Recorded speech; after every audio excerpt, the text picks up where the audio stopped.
The Night Angel Trilogy Book 1, The Way of Shadows, Chapter 2. 4 coppers, 4! This isn't 4!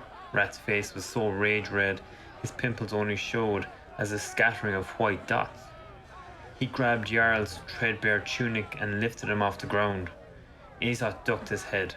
He couldn't watch. "This is 4! Rat shouted, spit flying, as his hand slapped across Jarl's face. Azoth realized it was a performance, not the beating. Rat was definitely hitting Jarl, but he was hitting him with an open hand. It was louder that way. Rat wasn't even paying attention to Jarl. He was watching the rest of the guild, enjoying their fear. "Who's next?" Rat asked, dropping Jarl. Azoth stepped forward quickly so Rat wouldn't kick his friend. At 16, Rat was already big as a man, and he had fat, which made him unique among the slave-born. Azoth held out his 4 coppers. 8, puke, Rat said. Taking the 4 from Azoth's hand. 8! You gotta pay for Darzo too. Azoth looked around for help. Some of the bigs shifted and looked at each other, but no one said a word. "She's too young," Azad said. "Littles don't pay dues till they're 8. Attention shifted to Dollgirl, who was sitting in the dirty alley. She noticed the looks and withered, shrinking into herself.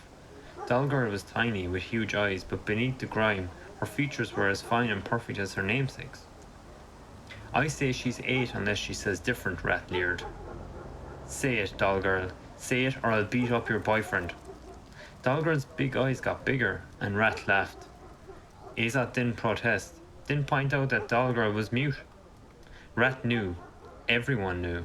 But Rat was the fist. He only answered to Jaleel, and Jaleel wasn't here. Rat pulled Azad close and lowered his voice. "Why don't you go join my pretty boys, Azo? You'll never pay dues again." Azad tried to speak, but his throat was so tight that he only squeaked. Rat laughed again and everyone joined him. Some enjoying Azad's humiliation, some just hoping to put Rat in a good mood before their turn came. Black hatred stabbed through him. Azad hated Rat, hated the guild, hated himself. He cleared his throat to try again. Rat caught his eye and smirked. Rat was big, but he wasn't stupid. He knew how far he was pushing Azad. He knew Azad would crumple, afraid, just like everyone else. Azad spat a wad of phlegm onto Rat's face. "Go bugger yourself, ratty face." That was an eternity of stunned silence. A golden moment of victory, Azad thought, and he could hear jaws dropping. Sanity was just starting to reassert itself when Rat's fist caught him on the ear. Black spots blotted out the world as he hit the ground. He blinked up at Rat, whose black hair glowed like a halo as it blocked the noon sun, and knew he was going to die. "Rat! Rat, I need you." Azad rolled over and saw Jaleel emerging from the guild's building. His pale skin was beaded with sweat, though the day wasn't hot. He coughed unhealthily. "Rat, I said now." Rat wiped his face, and seeing his rage cool so suddenly was almost more frightening than seeing its sudden heat. His face cleared and he smiled at Azad. Just smiled. "Hey ho, J.O., Azad said. "Hey ho, Azo," Jarl said, coming to join Azad and Dollgirl. "You know, you're about as smart as a box of hair." They'll be calling him Ratty Face behind his back for years. "He wanted me to be one of his girls," Azad said. They were propped against the wall several blocks away, sharing the stale loaf Azad had bought. The smells of baking, though less intense this late in the day, covered at least some of the smells of sewage, rotting garbage piled on the banks of the river, and rancid bite of the urine and brains of the tanneries. If Surin architecture was all bamboo and rice fiber walls and screens, Cenarian architecture was rougher, heavier, lacking the studied simplicity of Surin design. If Alatarian architecture was all granite and pine, Cenarian architecture was less formidable, lacking the deliberate durability of Alitarian structures. If Osenini architecture was airy spires and soaring arches, Cenarian architecture only soared above one story in a few nobles' manses on the east side. Cenarian buildings were everything squat and dank and cheap and low, especially in the warrens. A material that cost twice as much was never used, even if it lasted 4 times as long. Cenarians didn't think long term, because they didn't live long enough. Their buildings frequently incorporated bamboo and rice fibre, both of which grew nearby, and pine and granite, which were not too far away. But there was no Cenarian style. The country had been conquered too many times over the centuries to pride itself on anything but survival. In the warrens, there wasn't even pride. Azoth absently ripped the loaf into thirds, then scowled. He'd made 2 about the same size and 1/3 smaller. He put one of the bigger pieces He put one of the bigger pieces on his leg and handed the other big piece to Dalgirl, who followed him like a shadow. He was about to hand the small piece to Jarl when he saw Dalgirl's face pucker in disapproval. Azoth sighed and took the small piece for himself. Jarl didn't even notice. Better one of his girls than dead, Jarl said. I won't end up like Bim.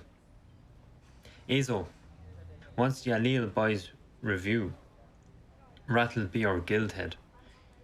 You're 11. 5 years till you get review. You'll never make it. Rat'll make Bim look lucky compared to you. So what do I do, Jarl? Ordinarily this was Azoth's favourite time. He was with the 2 people he didn't have to be afraid of, and he was silencing the insistent voice of hunger. Now the bread tasted like dust. He stared into the market, not even seeing the fishmonger beating her husband. Jarl smiled, his teeth brilliant against his black, landeshine skin. If I tell you a secret, can you keep it quiet? Azoth looked from side to side and leaned in. The loud crunching of bread and smacking of lips beside him stopped him. Well, I can. I'm not so sure about Dalgirl. They both turned towards where she sat, gnawing on the heel of the loaf. The combination of the crumbs stuck to her face and her scowl of outrage made them howl with laughter. Azoth rubbed her blonde head, and when she kept scowling, pulled her close. She fought against him, but when he let his arm drop, she didn't scoot away. She looked at Jarl expectantly. Jarl lifted his tunic and removed a rag he had tied around his body as a sash. I won't be like the others, Azo. I'm not just going to let life happen to me. I'm going to get out. He opened the sash. Tucked within its fold were 12 coppers, 4 silvers, and impossibly 2 gold gunders. 4 years. 4 years I've been saving. He dropped 2 more coppers into the sash. You mean all the time rats slapped you around for not making your dues? You've had this? Jarl smiled, and slowly Azad understood. The beatings were a small price to pay for hope. After a while, most guild rats withered and let life beat them. They became animals. Or they went crazy like Azad had today and got themselves killed. Looking at that treasure, part of Azad wanted to strike Jarl, grab the sash and run. With that money he could get out, get clothes to replace his rags, and pay apprentice fees somewhere, anywhere. Maybe even with Durzo Blint. As he told Jarl and Dalgirl so many times, then he saw Dalgirl. He knew how she'd look at him if he stole that sash full of life. If any of us make it out of the warrens, it'll be you, Jarl. You deserve it. You have a plan? Always, Jarl said. He looked up, his brown eyes bright. I want you to take it, Azo. As soon as we find out where Durzo Blint lives, we're going to get you out, alright? Azad looked at the pile of coins. 4 years, dozens of beatings. Not only did he not know if he would give that much for Jarl, but he'd also thought of stealing it from him. He couldn't hold back hot tears. He was so ashamed. He was so afraid. Afraid of Rat. Afraid of Durzo Blint. Always afraid. But if he got out, he could help Jarl. And Blint would teach him to kill. Azad looked up at Jarl, not daring to look at Dalgirl, for fear of what might be in her big brown eyes. I'll take it. He knew who he'd killed first. Chapter 3. Durzo Blint pulled himself on top of the small estate's wall and watched the guard pass. The perfect guard, Darzo thought, a bit slow, lacking imagination, and dutiful. He took his 39 steps, stopped at the corner, planted his halberd, scratched his stomach under his gambeson, checked in all directions, then walked on. 35, 36. Durzo slipped out of the man's shadow and eased himself over the edge of the walkway. He held on by his fingertips. Now. He dropped and hit the grass just as the guard thumped the butt of his halberd on the wood walkway. He doubted the guard would have heard him anyway, but paranoia began perfection in the wet boy's trade. The yard was small and the house not much bigger. It was built on the Surin design with translucent rice paper walls. Bald cypress and white cedar formed the doors and arches, and cheaper local pine had been used for the frame and the floors. It was Spartan-like, all Surin houses, and that fit General Aegon's military background and his aesthetic, personality. More than that, it fit his budget. Despite the general's many successes, King Davin had not rewarded him well, which is part of why the wet boy had come. Durzo found an unlocked window on the second floor. The general's wife was asleep in the bed. They weren't so Surin as to sleep on woven mats. They were, however, poor enough that the mattress was stuffed with straw rather than feathers. The general's wife was a plain woman, snoring gently and sprawled more in the middle than to one side of the bed. The covers on the side she was facing had been disturbed. The wet boy slid into the room, using his talent to soften the sound of his footsteps on the hardwood floor. Curious. A quick glance confirmed that the general had come from a nocturnal conjugal visit. They actually shared the room. Perhaps he was even poorer than people thought. Durzo's brow furrowed under his mask. It was a detail he didn't need to know. He drew the sharp poisoner's knife and walked towards the bed. She'd never feel a thing. He stopped. The woman was turned toward the disturbed covers. She'd been sleeping close to her husband before he got up, not on the far side of the bed, the way a woman merely doing her marital duties would. It was a love match. After her murder, Aileen Gunder had planned to offer the general a quick remarriage to a rich noblewoman. But this general, who'd married a low-born woman for love, would react quite differently to his wife's murder than a man who'd married for ambition. The idiot. The prince was so consumed with ambition that he thought everyone else was too. The wet boy sheathed the knife and stepped into the hall. He still had to know where the general stood, immediately. Damn it, man, King Davin's dying. I'd be surprised if he's got a week left. Whoever had spoken was mostly right. The wet boy had given the king his final dose of poison tonight. By dawn, he would be dead, leaving a throne in contention between one man who was strong and just and another who was weak and corrupt. The underworld, Sakaje, was not disinterested in the outcome. The voice had come from a receiving room downstairs. The wet boy hurried to the end of the hall. The house was so small that the receiving room doubled as the study. He had a perfect view of the two men. General Brent Aegon had a greying beard, close-trimmed hair that he didn't comb, and a jerky way of moving, keeping his eyes on everything. He was thin and sinewy, his legs slightly bowed from a life on the saddle. The man across from him was Duke Regnus Geyer. The wing-back chair creaked as he shifted his weight. He was a huge man, both tall and wide, and a little of his bulk was fat. He folded ringed fingers on his belly. By night angels, I could kill both of them. End the Nine's worries right now. Are we deceiving ourselves, Brent? Duke Geyer asked. The general didn't answer immediately. My lord. No, Brent. I need your opinion as a friend, not as a vassal. Durzo crept closer. He drew the throwing knife slowly, carefully with the pies and edges. If we do nothing, the general said, Aileen Gunder will become king. He is a weak, foul and faithless man. The Sakage already owns the warrens. The king's patrols won't even leave the main roads, and you know all the reasons that's only bound to get worse. The deck games entrenched the Sakage. Aileen doesn't have the will or the inclination to oppose the Sakage now, while we can still root them out. So are we deceiving ourselves in thinking that you'd be a better king? Not at all. And the throne is yours by rights. Blint almost smiled. The Underworld's lords, the Sakage 9, agreed with every word. Which is why Blint was making sure Regniskyr didn't become king.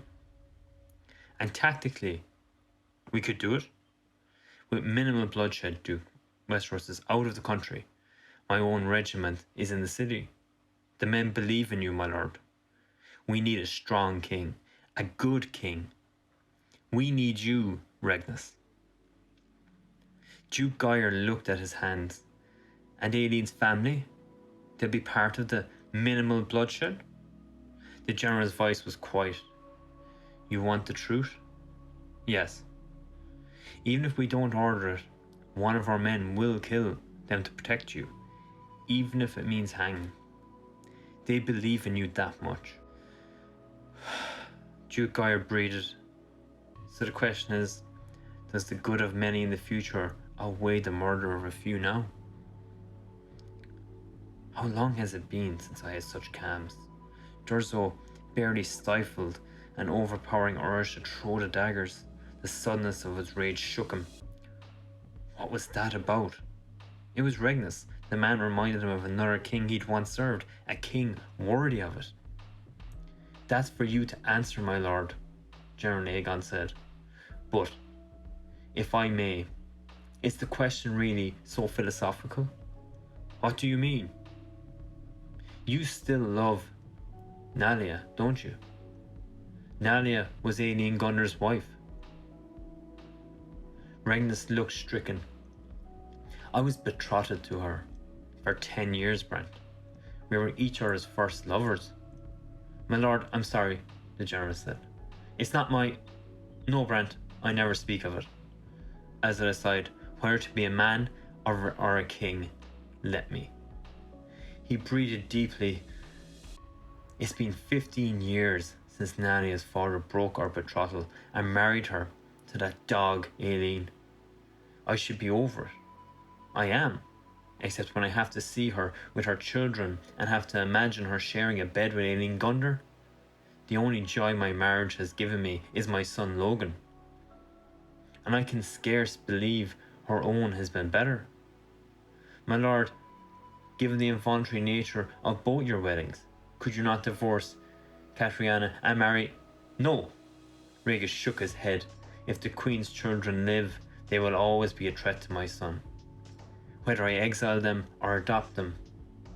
Nalia's eldest boy is 14, too old to forget that he was destined for a throne. The right is on your side, my lord. And who knows, that answers unforeseen may arise to these problems once you sit on the throne. Regnus nodded unhappily, obviously knowing he held hundreds or thousands of lives in his hands, not knowing he held his own as well. If he plots rebellion, I'll kill him now. I swear by the Night Angels, I serve only the Sakage now, and myself, always myself. May generations unborn forgive me, Regniskyr said, tears gleaming in his eyes, but I will not commit. Murder for what may be, Brent. I cannot. I will swear fealty. The wet boy slid the daggers back into their sheaths, ignoring the twin feelings of relief and despair he felt. It's that damned woman. She's ruined me. She's ruined everything. Blint saw the ambush from 50 paces away and walked right into its teeth. The sun was still an hour from rising, and the only people on the twisting streets of the Warrens were merchants who had fallen asleep where they shouldn't have, and were hurrying home to their wives. The guild, Black Dragon from the guild glyph he'd passed, was hiding around a narrow choke point in the alley where guild rats could spring up and clog both ends of the street and also attack from the low rooftops. He had affected a bad right knee and pulled his cloak tight around his shoulders. The hood pulled low over his face, and he limped into the trap. One of the older children, a big as they called him, jumped into the alley ahead of him and whistled, brandishing a rusty saber. Guild rats surrounded the wet boy.